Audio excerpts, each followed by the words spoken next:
you guys would like us to proceed on that, if we should find a used tractor or try to update the whole. Coming up to the end of the year.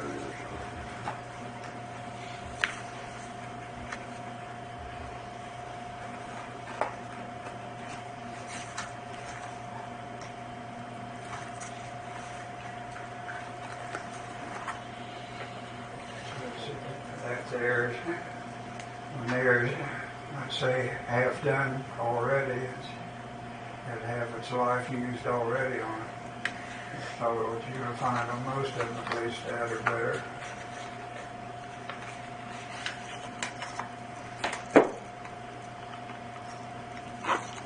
I guess you look around and see what's available.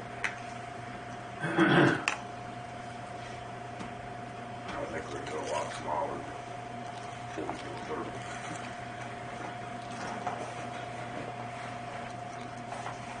Got to be something here to let know. Yep. Yeah.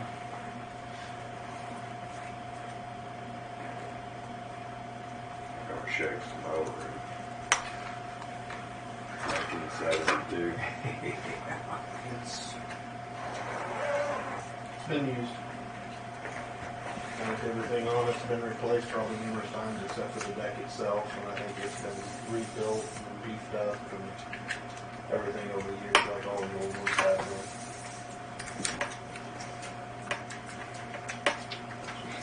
Part of those mowers, the pumps and motors get replaced over the years, and the dish underneath and everything where out get damaged or whatever.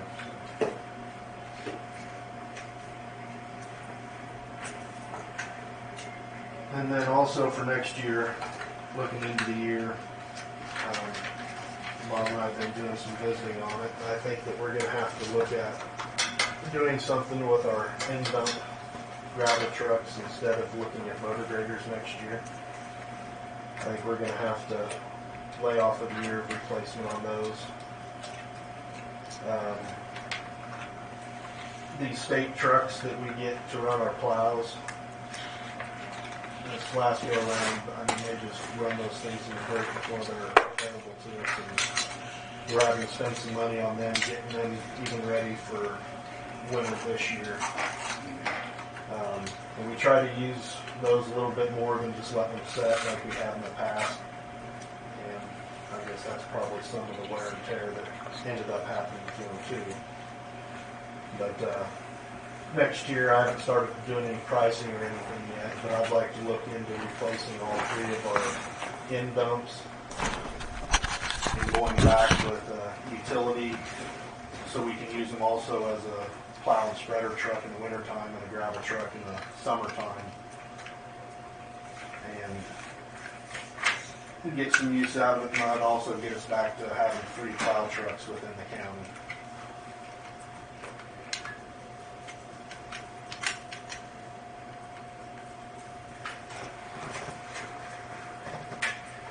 Well, I think that's probably be a little better use of equipment rather than just plow trucks sitting around all year long.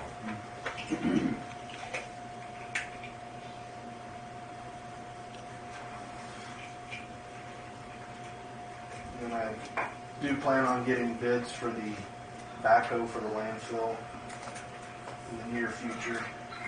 I visited with John Deere, Murphy's, and Foley Caterpillar both on that. And they were both wondering if you all are planning on doing something yet this year or into next year, because I think that will make a difference on the pricing. I guess I don't know for sure what you've got left. You say we had. I looked last week, I think, on 163,000 in the landfill. I would say if that's the case, we could probably do something this year. I assume they would bid it both ways too, and I could ask him that. what their estimate what they think the increase would be. Okay.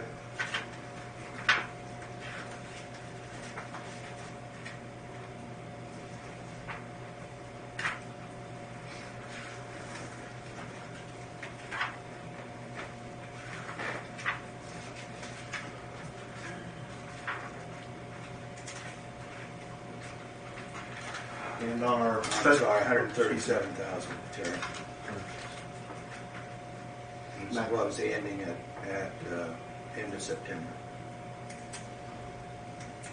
that was total operating. That was the refuse budget ending fund balance was 137,600. That was at the end of September.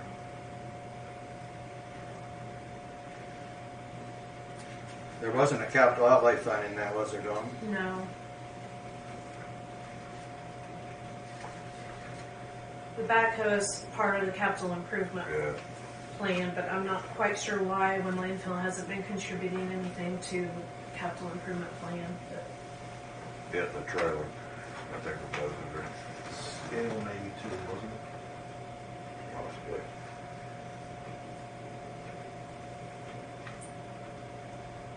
And then on our Federal Highway Bundling Bridge Program, hopefully by the end of today, that will get submitted to KDOT.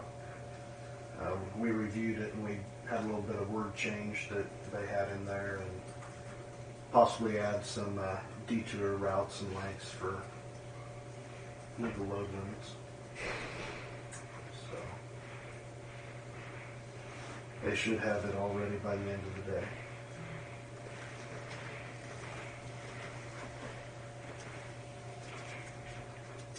That's all I have this week.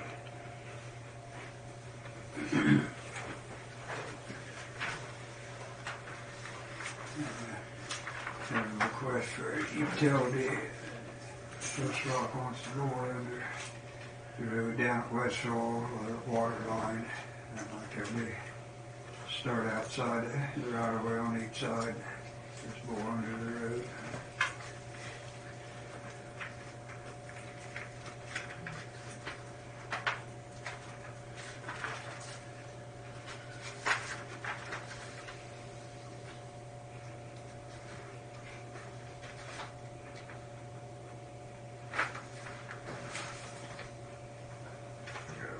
Problem with it. I move we have the chairman sign utility. I'll second. Bore a water line under the road.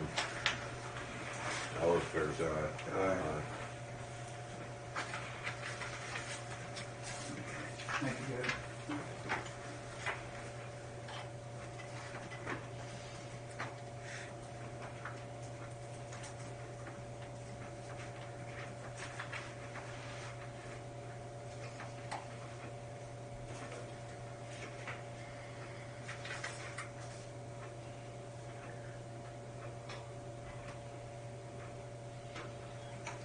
Yeah, I don't guess I have a whole lot more. Boy, I've been trying to get some mowing done. The mower's breaking down here. We can't seem to keep up. And trying to get some roads going over here after all the rains. And boys started on doing all repair work on the bridge over north of Al Joe's, about a half a mile on the blacktop there this morning. So it's all dropping out and undermining back under the floor of the bridge. It's about 5 or 6 feet back under the apron there. So they're trying to dig out and form up and see if we can pour a wall and put some flowable in there to fill in under it, get it fixed. You gonna go keep the road open or you gonna close? We can keep it open, so. Do everything from the right-of-way ditch down in there. And we're going to work on one up west up in there, but Stussy's old place up there, Battle Creek, but then come the rains and the water's running full stream through there now, so that's off till who knows when. So.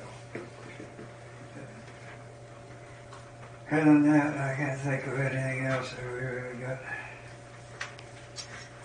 important right now. Probably the grain trucks are rolling in this week or probably start today, I imagine.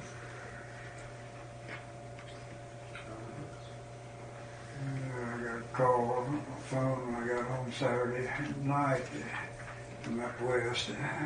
Man said the road was all tore up to his hunting lodge up there. he's gonna have to haul beans out of there and stuff, and he's gonna get smoothed up today. I said, well, I didn't call him back, but I doubt if he gets there today. I'm trying to get to Main Road before we get down in here. I'm sure that'll be too muddy anyway, so.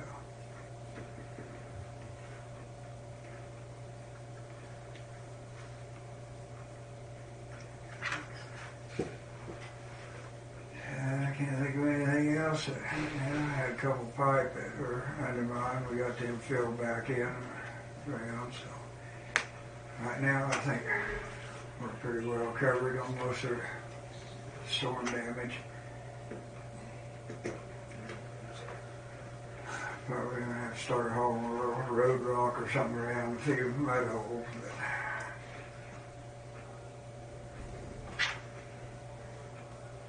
and boys are working, putting a bucket on the excavator out there and see if we can go around and pull a little gravel and stuff that's washed off back up on the shoulders, mainly down the Beverly area down there in the creek and river. We're out. So you're trying to change buckets on it today. Okay. Slowly catching up. Okay.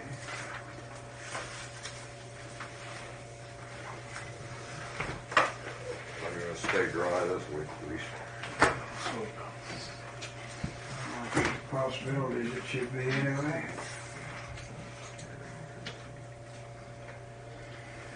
Sounds good. Well, you all have a wonderful week. Okay.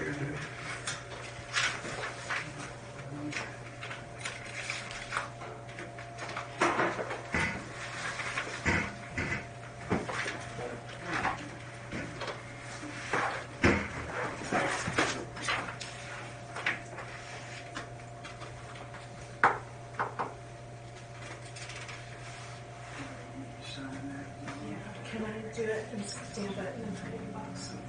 Okay, thank you.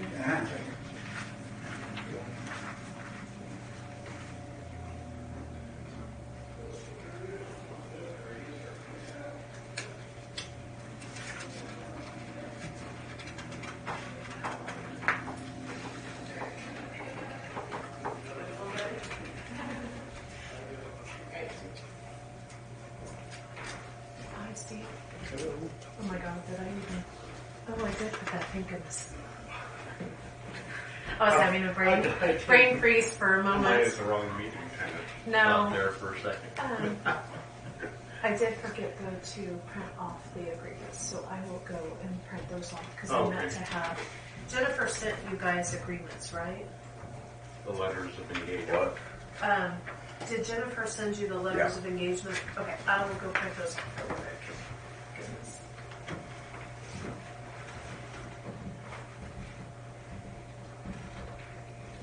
How you doing, Mr. Roman? I have it. Hi.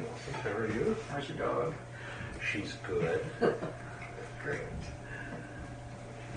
Keeps me going.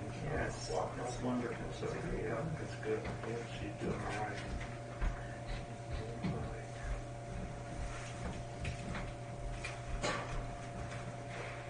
Mr. Wallace? Yes. Can I ask three brief questions, if now's a good time? It would be timely because it's concerning the work that the committee is doing on the nursing home situation. I guess so, yeah. All right, thank you very much. I have three questions or I guess concerns that I wanted the commission to know about. The first is, as you know, they're going to be showing you engagement letters from two firms that they are recommending to the commission to go with. They're both very excellent firms. The law firm and the accounting firm are top-notch, and they're really good picks. I do have one concern. The engagement letters do not mention that any conflict search was done. It's standard in engagement letters with law firms, attorneys, and accountants, especially when you're considering anything like purchasing a corporation, that they will do a conflict search, which basically means they're saying that they don't have any recent or current business with the owners of the current corporation, Kristen Robinson, John Grace, Grace Team, Kansas Senior Living, and I think it would be a good idea, and it's not rude to ask those folks to just do that conflict search, so you know that your counsel is only concerned in representing the buyer, which is the county, and would not have any conflicts of interest going forward. The reason is if there's ever litigation, if something goes south with this purchase, even though right now they may not necessarily have to separate with the county, you don't want to be engaged with a law firm or an accounting firm that if litigation arises, they'll be forced to pick one party over the other, because then you could be the ones losing that representation. The second concern that I have concerns the current track that the county and the commission seem to be doing. I wanted to remind the commission that it is still not too late to solicit interest from other reputable, well-financed, and established nursing home operators throughout the state. And I realize that people are extremely busy and they're juggling multiple tasks. So similar to how I volunteered to be on the committee, if the county would like somebody willing to put together a solicitation, pay for the postage, pay for the mailing, do the mailing, I will be happy to do that, so that before you actually sign on the dotted line for buying LPM Inc. or any of its assets, if there are any worthy contenders to help the county in this mission, you'll know. I'm willing to do that. And then third, and thank you for the time, the final concern that I have is the due diligence that should be part of any purchase and sale of a seven-figure operation that could potentially risk millions of dollars in liabilities for the county in the future years. I would strongly recommend that the commission, even if you have to pay for it, have corporate financials produced for LPM Inc. by an independent firm, and that they be audited financials. This is standard in corporations, even smaller than the nursing home, when you are considering buying the operation. And it's not about the purchase price. I realize that you want to save the nursing home, something I think is very worthy, and there's this feeling that any price to save the nursing home. I'm not here to argue with what the price should be to save the nursing home. That's your decision. It's the liabilities going forward. If you all have corporate financials produced, even if we have to pay for it, securing those records, securing the financials, getting an inventory of all their financial records, employment records. These are records the county will need if it has any chance of not only running the nursing home as well as the current management, but it's my hope is you're going to do a better job. Having these audited financials done will give the county a roadmap for where synergies and savings can be found so that you can save the nursing home, but at the same time do it without substantially increasing the liabilities and taxes for the taxpayers. You recently had audits or a form of audit done for both senior centers and the council and agent. I think after forcing 80 and 90-year-olds to open their books to an independent firm, in one case to receive $6,000 in the case of the Sylvan Senior Center, and for $20 or $30 for the Lincoln Senior Center, I think they will be wondering why you made them submit to a form of audit if you're now considering spending hundreds of thousands of dollars and potentially putting the taxpayers at risks of millions without requiring the same for LPM. And I would just ask you to consider that as this process moves forward. Thank you.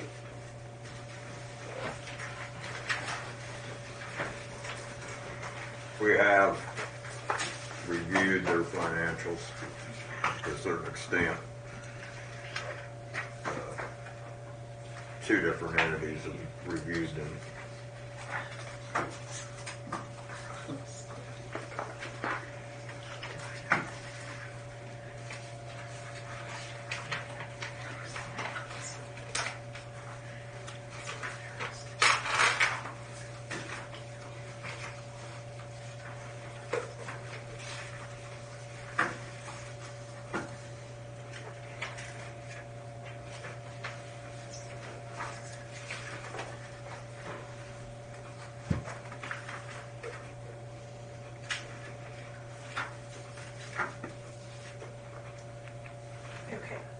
Set the original in the center, but there's a copy of each of you guys. Okay. And we'll do the signed one, and then you guys will have a copy to keep. And then I guess that Eric's really wasn't a actual contract. Was it? He dealt exclusively with Jennifer on that. I asked him to, basically the same thing that we'd agreed to was a letter of engagement, and I think he visited with Jennifer, the telephone county attorney, and this is what they came up with. Okay. So Because it's just all she sent to them was a forwarded email. that email. Okay. Yes, and I was more or less the middleman between that and the county attorney, because the committee had agreed that everything should be funneled through the county attorney, and so that's the arrangements that we made. So, I just wanted to make sure I hadn't missed something. not that I am aware of. To the best of my knowledge, you have everything for the commissioners that Okay. the committee requested. So Jennifer wasn't able to be here today, and I think that Alexis is actually going to present, but since she's not here, I'll just say that's the information that Jennifer had forwarded to you, the agreements. And I think what we were going to do was request that you guys go ahead and approve contracting with Dick Hay with Folston Siefken, and if I'm pronouncing that correctly. Yes. And That's as close as I ever get. Folsom Teaching is correct. then with the auditing firm that Eric Auditing works for to do the financial side of it.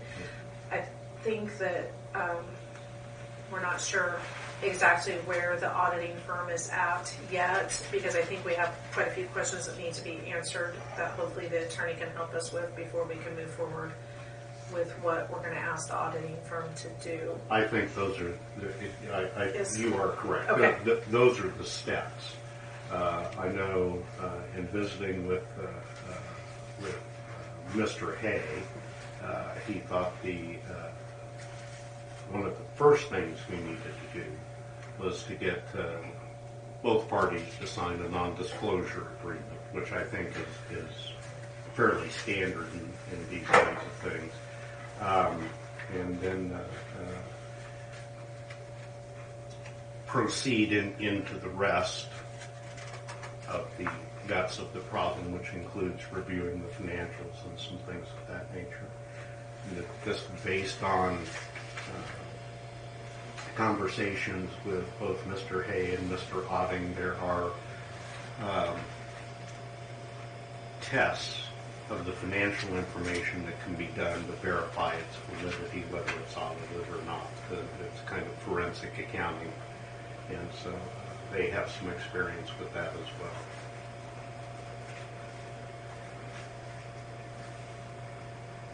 I will say this, that Folston Siefken is also who Bud Cowan works with through KCAM, so he had to do due diligence as to whether or not there was a conflict of interest that would appear. So I did provide Bud as much information as I could on what the situation was, and he did tell us that Dick Hay is one of the most renowned attorneys in the state of Kansas that deals with nursing home and hospital law, and that he didn't believe that there was a conflict of interest, because of the attorney relationships and things like that. Not that they will have anything to do with it, but he was in charge of checking compliance to ensure there wasn't a conflict. I've known Mr. Hay for quite a while. I think if there'd been even a hint of a conflict of interest, he would have sent us elsewhere.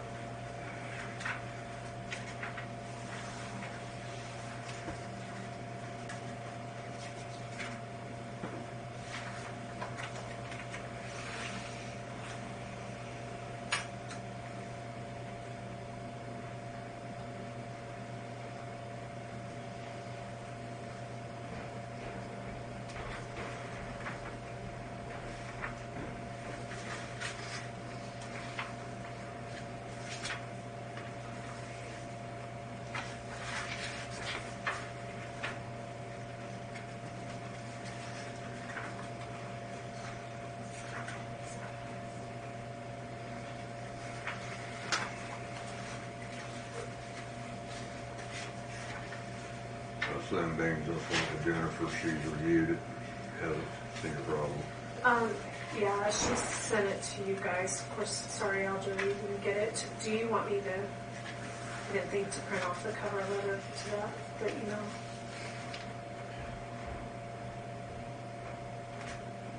And I just skimmed it. Did you guys get CC on that?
The only thing that I have maybe a question or concern about, or maybe we can take care of it with a motion, is that the contract is with Lincoln County, so I kind of foresee that an attorney might be a little hesitant to work with a committee. So maybe in your guys' motion, if you put to do with that you also agree to allow the attorney to work with the committee that is working on behalf of you guys, if that makes sense. So then that way, not that the committee will be any decision makers whatsoever, but so then that way if there's questions that the committee has, the attorney might not get confused as to who they're representing.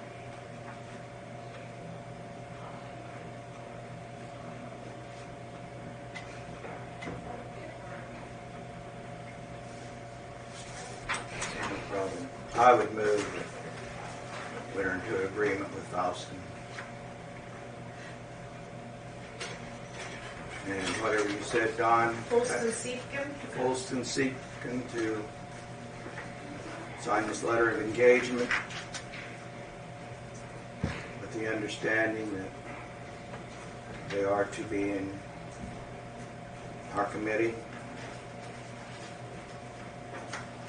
with us in our committee.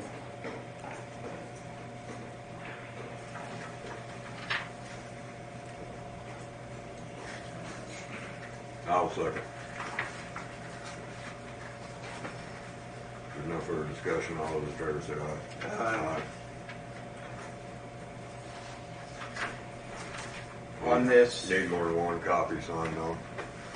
How about we do two, if that's okay, and then whoever's copy I take, I'll make sure I print So that way the attorney has a original. So, is this from the accounting firm just a information thing for us that we don't need to act on it, knowing this is just informing us what possible costs could be? That's what it looks like to me. I'd actually heard some of the conversation. I'd asked Mr. Auditing to basically submit a letter of engagement. He had a subsequent conversation with the county attorney, and this was the product of that. So I think just acknowledging the receipt of that. Okay. And I think one of the advantages we have here is that Mr. Hay and Mr. Auditing office in the same building in Topeka. They're one floor apart, so they already know each other and communicate regularly with each other. Okay. Anything else? Other issues you have? I don't have anything official to bring before the committee. Maybe what we could do is have you guys approve working with Eric Auditing and that auditing firm at the prices stated in the email dated, and we could specify the dates as needed. I want to say that Jennifer told me part of the, I think Eric's unsure what we want at this point in time, and I think we're a little unsure of what we want at this point in time to come down to an actual agreement on what they're going to do. Right.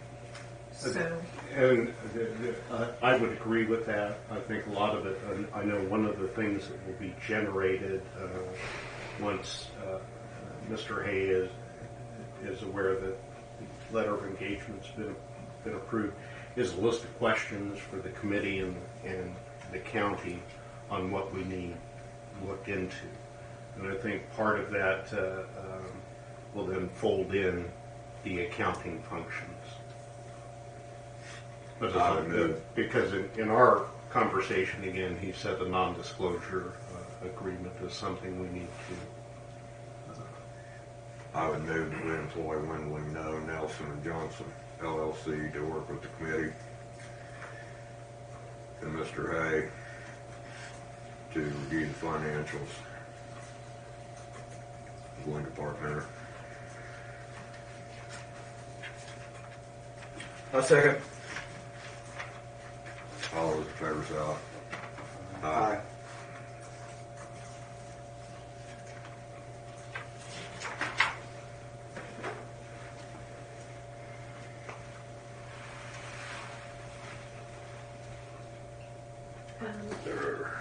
It's all mine? Okay. And did I take which one of your guys' Aye. There's one there, it's not signed, you might give it to Al Joe. I've got it on email, so Okay.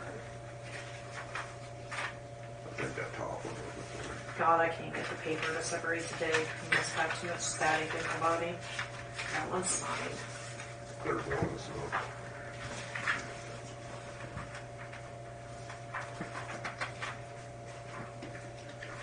Okay, there's that.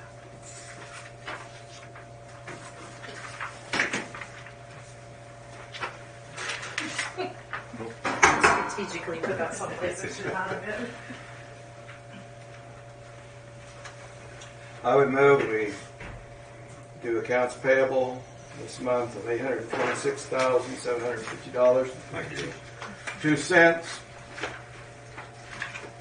which includes purchase of 2 motor graders. The ones we purchased several months ago that just got delivered. Al second. All those in favor say aye. Aye.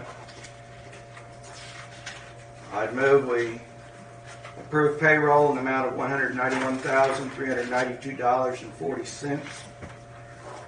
I'll second. All those in favor say aye. Aye.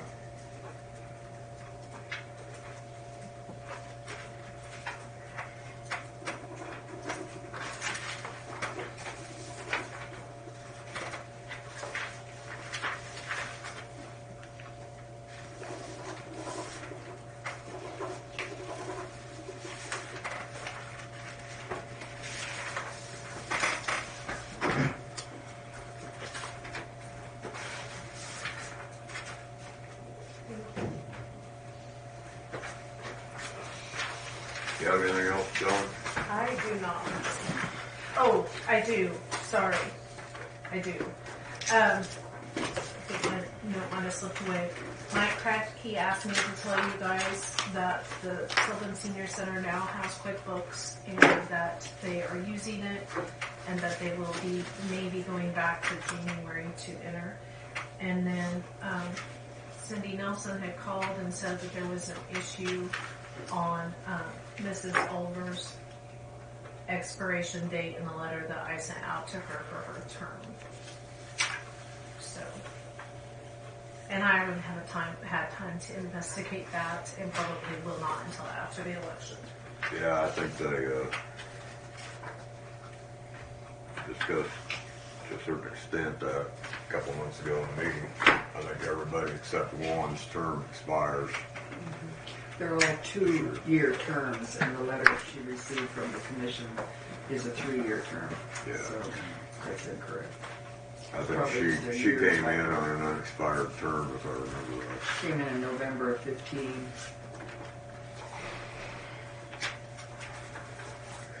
Okay, we'll adjourn until Monday, I guess. Week 4. And if I mispronounce Mr. Mike's name, I apologize. Is it Kratky or Crocky? What's that? Crocky. Crocky.